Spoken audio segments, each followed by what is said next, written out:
السلام علیکم ورحمۃ اللہ وبرکاتہ۔ محترم ناظرین، قابل احترام سامعین،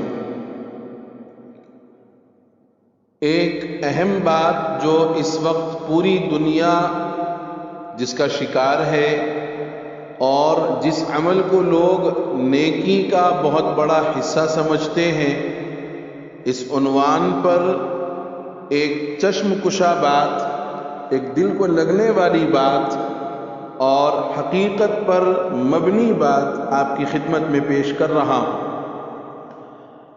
میں اس ویڈیو کے آغاز میں آپ سبھی سے ایک سوال کرتا ہوں کہ کیا آج سے 1400 سال پہلے موبائل یا میسج ہوا کرتے تھے؟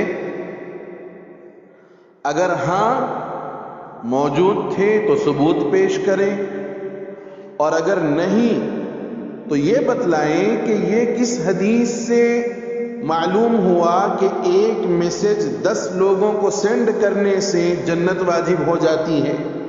یہ کہاں سے سن لیا کہ 15 لوگوں کو میسج بھیجنے سے مراد پوری ہوتی ہے؟ اور یہ کس کتاب سے پڑھ لیا کہ مہینے کی خبر دینے سے دوزخ کی آگ حرام ہوتی ہے؟ چنانچہ ہمارے پاس بڑا مشہور عمل ہے، لوگ محرم کا مہینہ آئے تو میسج کرتے ہیں کہ محرم کی 9 اور 10 کا روزہ رکھنا چاہیے، جو روزہ رکھے اس کے 1 سال کے گناہ معاف، اور جو اس کی خبر سب سے پہلے دے دے اس کو 1000 حج اور عمرے اور 80 سال کی عبادت کا ثواب۔ یہ میسج آپ نے دیکھا ہوگا کئی مرتبہ۔ ایک دوسرا میسج چل پڑتا ہے جب ماہ ربیع الاول کا آغاز ہوتا ہے کہ جو ربیع الاول کی سب سے پہلے خوشخبری دے اور لوگوں کو بتائے تو اس پر جہنم کی آگ حرام ہو جاتی ہے۔ میرے بزرگوں، غور کرو، جتنی ٹیکنالوجی بڑھتی جا رہی ہے اتنی ہی جہالت زیادہ ہوتی جا رہی ہے۔ آج کل لوگ روزہ، نماز، حج، قرآن کو چھوڑ کر میسج بھیج کر جنت واجب کروا رہے ہیں اور دوزخ کی آگ حرام کروا رہے ہیں۔ کبھی گھروں میں پرچہ بھیج دیتے ہیں کہ یہ پرچہ 10 گھروں میں فوٹو کاپی کر کے بھجوا دو، آپ کو بہت بڑی خوشی ملے گی، اور اگر نہیں کیا تو غم ملے گا۔ تو کبھی گھروں میں چینی والی روٹی بھجوا کر کہتے ہیں کہ اس کو 2 کرو، ایک خود رکھو، ایک آگے بھیج دو، آپ کی مشکلیں دور ہوں گی۔ اے میرے خدا، یہ کیسے پڑھے لکھے لوگ ہیں جو جہالت کی انتہا سے بھی آگے گزر گئے ہیں؟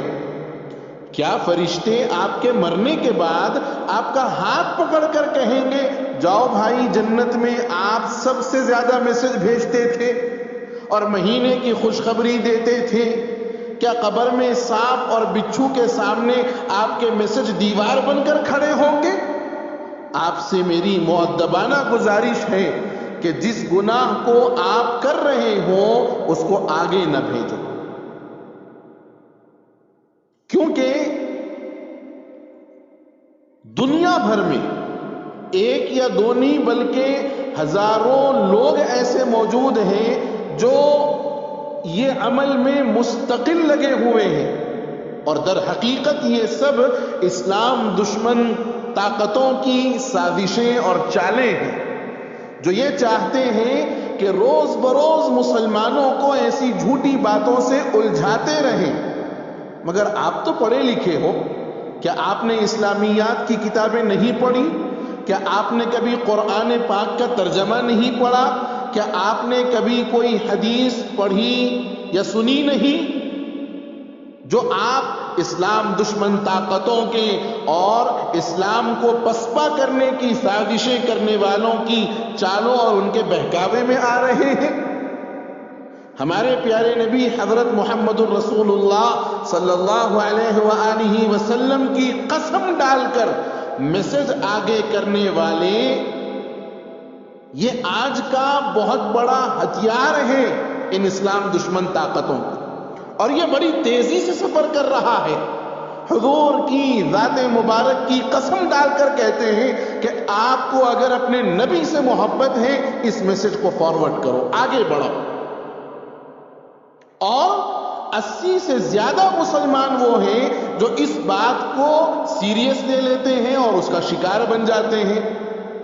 اگر سینڈ نہ کرو گے تو پاک ہستی کی قسم کا سوال ہے، اور اگر سینڈ کر دو گے تو گناہ کبیرہ کا حصہ بن جاؤ گے.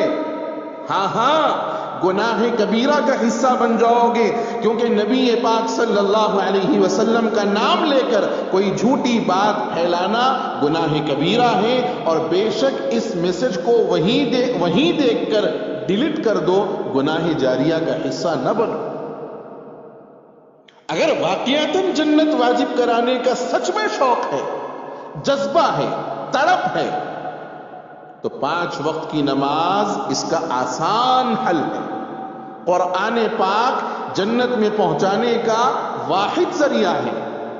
ان واہی تباہی باتوں سے اپنے آپ کو بچائیں، اور واقعتاً جو فرض عبادات ہیں ان عبادات کو بہتر سے بہتر اور اچھے سے اچھے انداز میں ادا کریں.